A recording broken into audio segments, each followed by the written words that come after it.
Surprisingly, over 90% of viewers haven't subscribed yet. If you're enjoying the content, hit that subscribe button. It motivates us to keep creating and helps us never miss an upload. I knew something was wrong the moment the tickets arrived. 4 to Hawaii, printed in a glossy bundle with a handwritten note from my wife's mother. Family time. You'll stay back with Evan. He's comfortable with you. Comfortable wasn't the word they used in private. They said silent, bedridden, fragile. He doesn't do well with change, my wife Nora liked to repeat, as if she were talking about a houseplant, not her brother's son. They handed me a color-coded binder the night before their flight. It had tabs for meals, medication, monitors, emergencies, and, chillingly, legal. I flipped to legal. A photocopy of a durable power of attorney sat on top, along with a typed script of what to say, in case anyone from the state checks in. It read like lines for a play. I had one role, dutiful caretaker. They had the rest. He sleeps most of the day, Nora said, checking off items on a list that didn't need ink. He won't speak, just read to him and keep the blinds low. He gets nervous. Nervous from what? I asked. From being alive, her brother Rick said with a laugh that tried to be charming and landed somewhere near careless. You know how sensitive he is. I knew that Evan was 17 and that his mother, Rick's ex-wife, had died 2 years ago, leaving him a trust fund from a startup buyout. I knew rumors. 7 million sealed into a trust until 18, sooner if a guardian proved he lacked capacity. I also knew the way Nora's family talked about money, as if it walked past them wearing a name tag that read, "Meant for us." They left for the airport in swimsuits under linen shirts, shouting reminders from the driveway. Keep the doors locked. Don't move him, he's delicate. Call only if the house is on fire. Then the SUV turned the corner, and the last echo of their voices faded under the hum of traffic. The house took a breath. So did I. I carried the binder into the room they called Evan's suite. It was dark, the curtains drawn so thick the air felt underwater.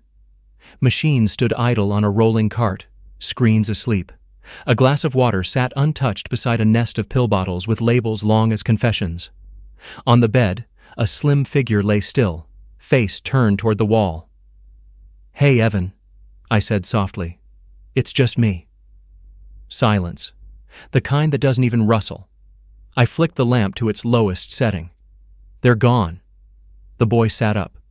Not a slow, struggling lift, but a clean, practiced motion. He swung his legs over the side of the bed, planted his feet on the floor, and looked me in the eyes with a steadiness that made my throat tighten. His hair was too long, his face pale from the drawn curtains, but his gaze was bright and unafraid. "They want my 7 million, he said, voice steady, diction careful. "Please help." Everything I thought I knew about this family clicked into a new pattern, like a picture finally snapped into focus. "You can walk," I whispered, stating the smallest fact because the larger one would knock the walls down. "I can run," he said dryly. "I don't because they want me to look helpless." He stood, stretched, and winced at a knot in his shoulder the way teenagers do after long rides in buses, not hospital beds. He crossed to the curtains, hooked a finger under the edge, and pulled them back an inch. Daylight spilled across a face that looked like his mother's when she smiled in old photos. He let the light in another inch, then another, and finally threw the curtains wide.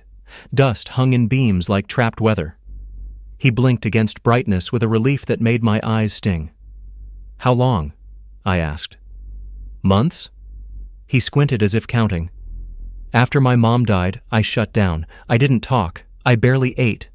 They called it a diagnosis. It was grief. Then grief became useful."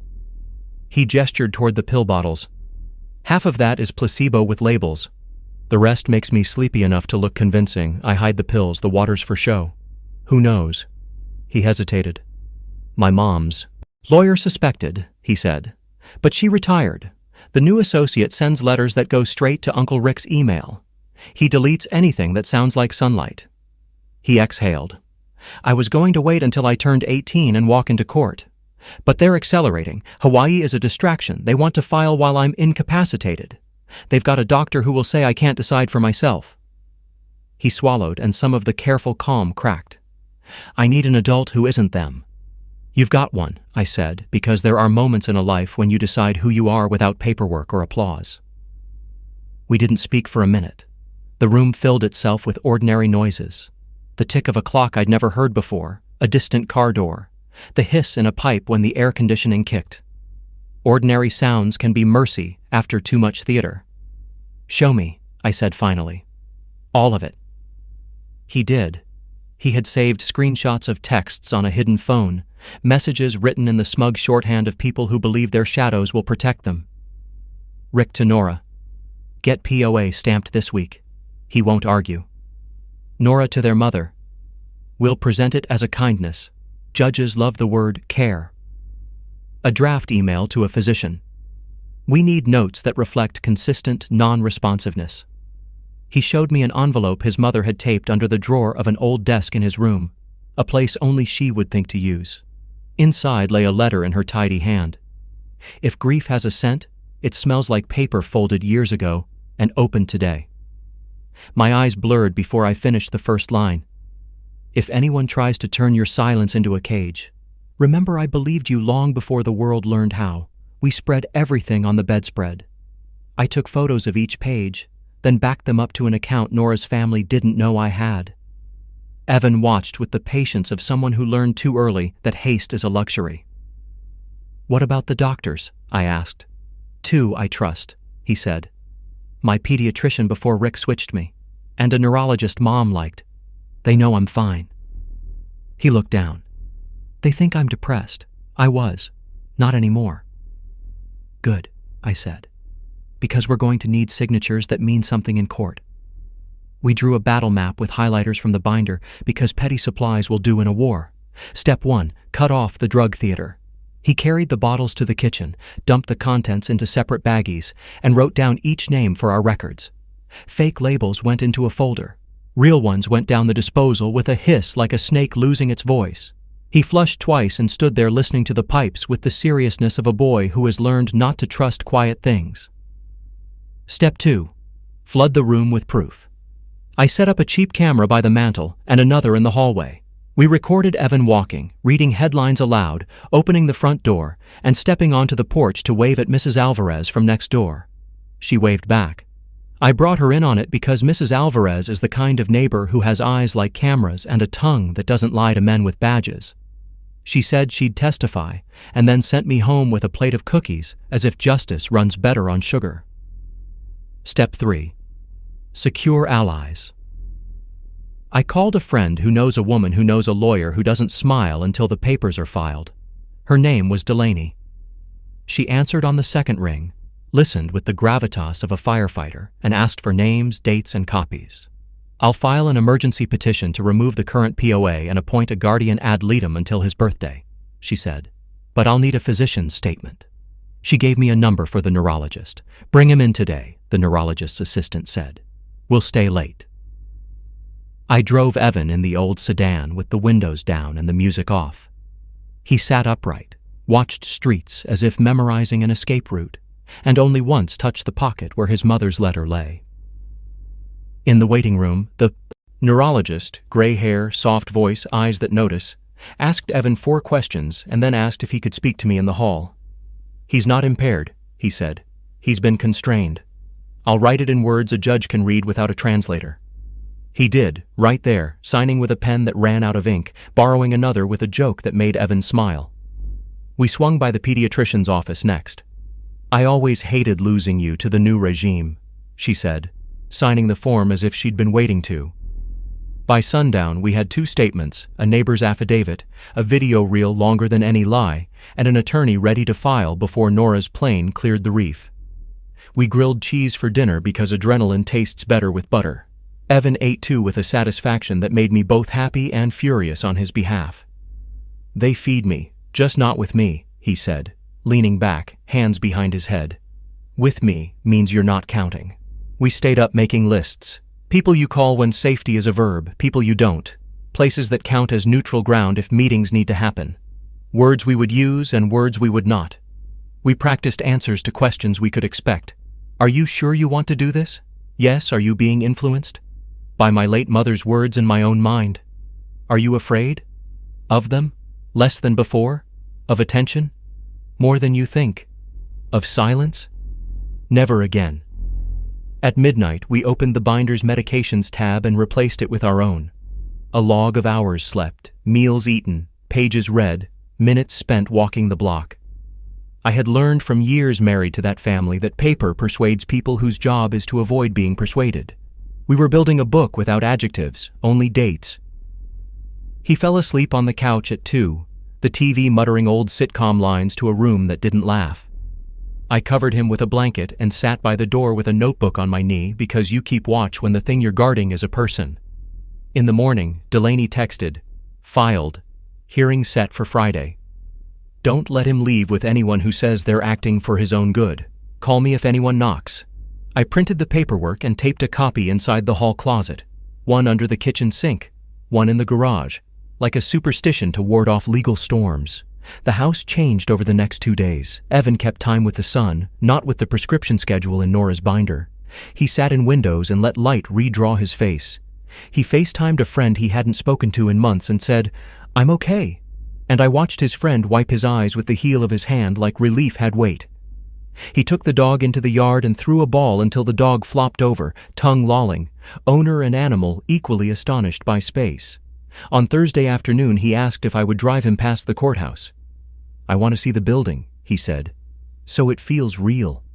We circled the block twice, and he stared up at windows as if trying to meet the gaze of a process that had looked away from him for too long. "Do you think I'm brave?" he asked. "I think you're honest," I said. Brave is flashy. Honest stays. That night, while he slept, I opened a browser and looked at photos from Hawaii.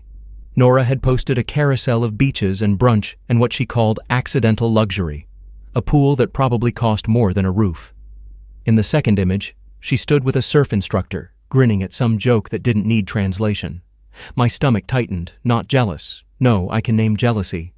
But with the familiar ache of a person realizing their spouse prefers applause to eye contact. I closed the tab and fed the dog a treat because animals don't perform, they just belong. On Friday morning, the house hummed with that strange mix of dread and relief that precedes something irreversible. Evan wore a button-down that used to hang on him and now fit. He tucked his mother's letter into his pocket, not because he needed it, but because talismans help. We drove to court with Delaney on speaker, reminding us about phrases that close doors and phrases that open them. We didn't make it to the courthouse steps. Nora texted first. "Back early. Surprise. We missed you so much." 10 hearts, 3 wave emojis, a photo of a lei draped over a wrist that wasn't mine. Then Rick. "Unlock the back gate. We changed rental cars. 10 minutes out." Then 3 dots from Nora, then nothing, like a thought that lost its nerve. I pulled to the curb. Evan stared at the screen, jaw set, eyes hard. "They're going to try to take me today," he said. "They'll say it's safer with them." "We're not going to court," I said. "Court's coming to us." We turned around. Back at the house, I opened windows and let air run like water through rooms that had been held under too long. I set the cedar box on the entry table, a habit I had built from another battle, and placed inside it only the things that mattered now. The emergency petition stamped and signed, the doctor's statements, the neighbor's affidavit, a USB with video files, and a single note on top in my calmest pencil. "Do not raise your voice. Raise the truth." Mrs. Alvarez appeared on her porch like she had been born for this day. I texted Delaney. She replied instantly, "I'm 5 minutes away. Don't let them separate you. Record everything." She attached a document with words in a font that looks like authority. I printed it as my hands steadied by doing. Tires hissed on the street, doors slammed, suitcases clacked up the walk though they didn't plan to stay. Luggage is theater too. Nora walked in first, tan bright on skin that does not tan easily, smile large, eyes scanning the room like a drone. Rick followed, phone in hand, sunglasses still on indoors. Their mother trailed, lips pressed in a line she probably judged as resolute in mirrors. "Surprise," Nora sang, dropping her bag. "We decided to cut it short. Couldn't stand being away from our little guy." She beamed at me, then looked past my shoulder toward the hallway that led to Evan's room. "How has our patient been?" Evan stepped out. He didn't shuffle. He didn't lean. He walked forward in a straight line and stopped 3 feet away, posture long, gaze level. The moment stole their words from their mouths. Rick's sunglasses slid down his nose. Nora's hand found the back of a chair the way people seek furniture in small earthquakes. "Hi," Evan said. "I'd like to talk." Delaney's knock came like punctuation. I opened the door and let in the one person in this scene paid to tell the truth without blushing. She introduced herself to everyone without blinking, placed her briefcase on the console table like a gavel, and lifted the top page in the cedar box. "We'll do this here," she said, voice cordial, tone constructed from steel. "It's simpler." Nora laughed too brightly. "We don't need lawyers for a family chat. Evan, sweetheart, let's get you back to bed." "No," Evan said. He didn't shout. He didn't need to. He stepped closer to the window, letting the light claim his face. "I'm not going back to bed." Delaney turned a page. "An emergency petition has been filed. 2 physicians have certified capacity. Any attempt to relocate him without consent will be considered interference." She looked at Rick, who had recovered enough to frown like a man being inconvenienced. "You'll want to read this." He reached out a hand and she didn't place the document in it. She set it on the table in a neat stack beside the USB drive and angled the top sheet toward the light. "Out loud," she said. "We're going to read it out loud." Nora found her voice and tried on indignation. "This is absurd. He hasn't said 3 words in months." "I've said thousands," Evan replied. "You weren't listening." A car slowed outside. Mrs. Alvarez pretended to fuss with her mailbox. The dog lay between Evan and the door, ears pricked, gaze flicking to my hands and back. My phone sat on the console, recording. The room held the softness of afternoon and the gravity of a verdict. "Before you read," I said, looking at Nora, then at Rick, "you should know 2 things. 1, we have neighbors. 2, we have video." Rick scoffed. "Of what? A kid drooling at the window?" "Of him walking, talking, reading, deciding," I said. "And of you texting about meant for us." I slid a printout across the table. His own words stared back at him with the dull glare of truth. Silence. The kind that spreads like ink. The front gate creaked, the steps filled with familiar shoes.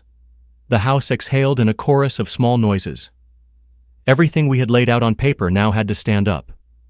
And as Nora drew in a breath to start the performance she brought everywhere, I watched Evan straighten his shoulders and understood that this time, he would narrate his life and nobody else.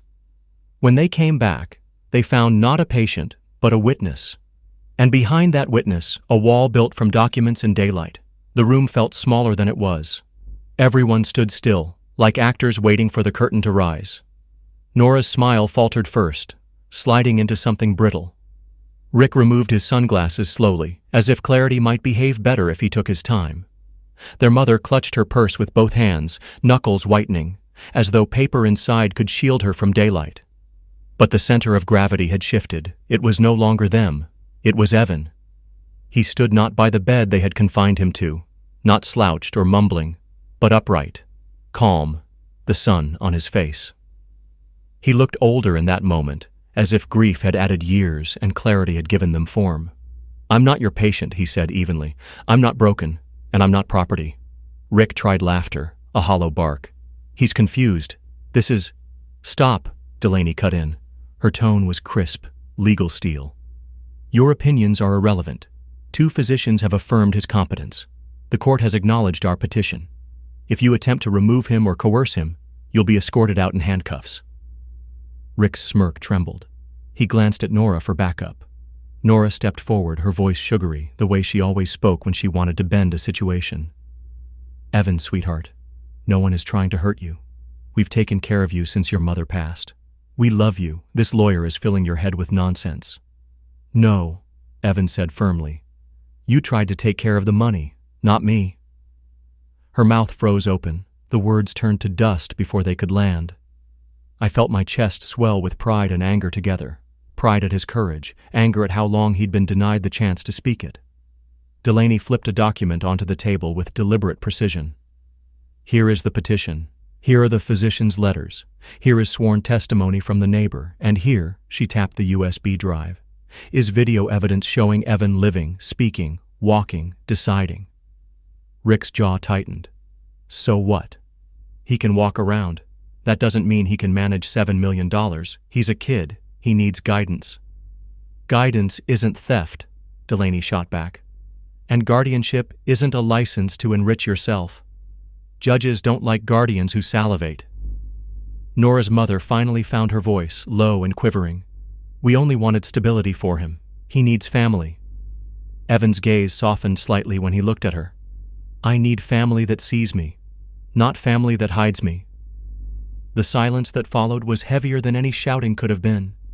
Finally, Rick snapped. This is ridiculous. We'll fight it. Courts eat money. You can't beat us at this game. You're right about one thing, I said. Courts eat money. But the money you wanted to steal? It won't be yours to spend on lawyers? Evan's trust will protect him, not you. And I'll stand beside him until it does. Delaney looked at Rick like he was already a footnote. Try if you wish, but every move you make now leaves a trail, and judges adore trails. Nora, pale now, tried one more. Play. She turned to me. Aaron, please. You know how unstable he's been. We were only trying to keep him safe. You know me. You know I wouldn't hurt anyone. I met her eyes. Once that look could have bent me. Not anymore. I do know you, Nora. That's why I believe him. Her face cracked, disbelief written across it as though she had expected loyalty to run deeper than truth. But truth was the only thing I had left worth protecting.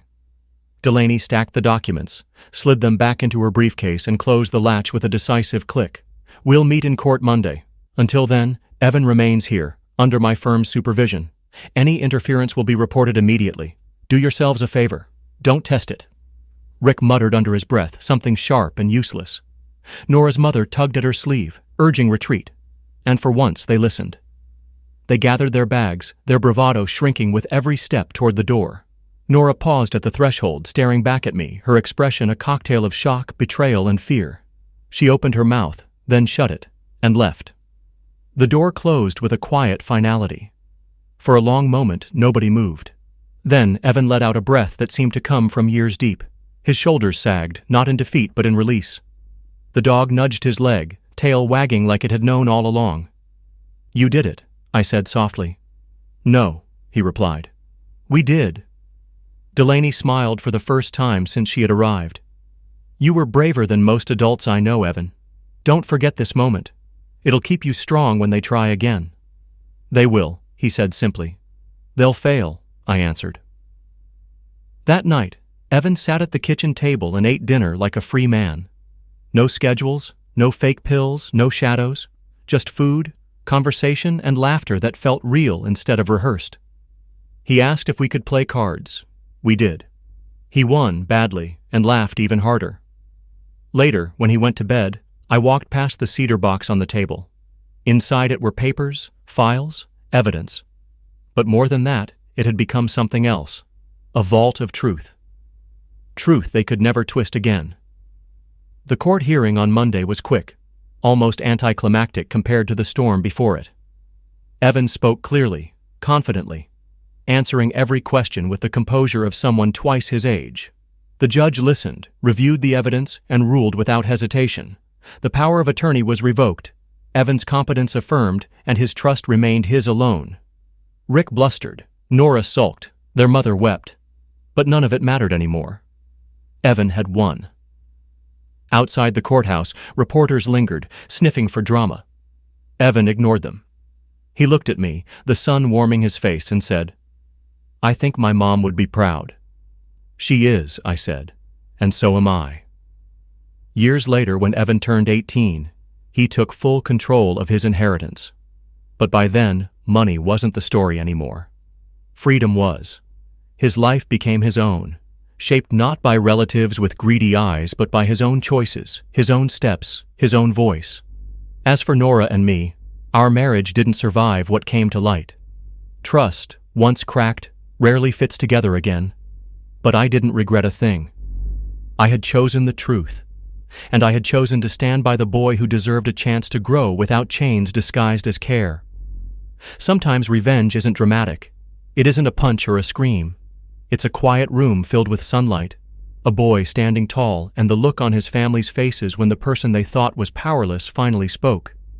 And that, I realized, is the most brutal consequence of all.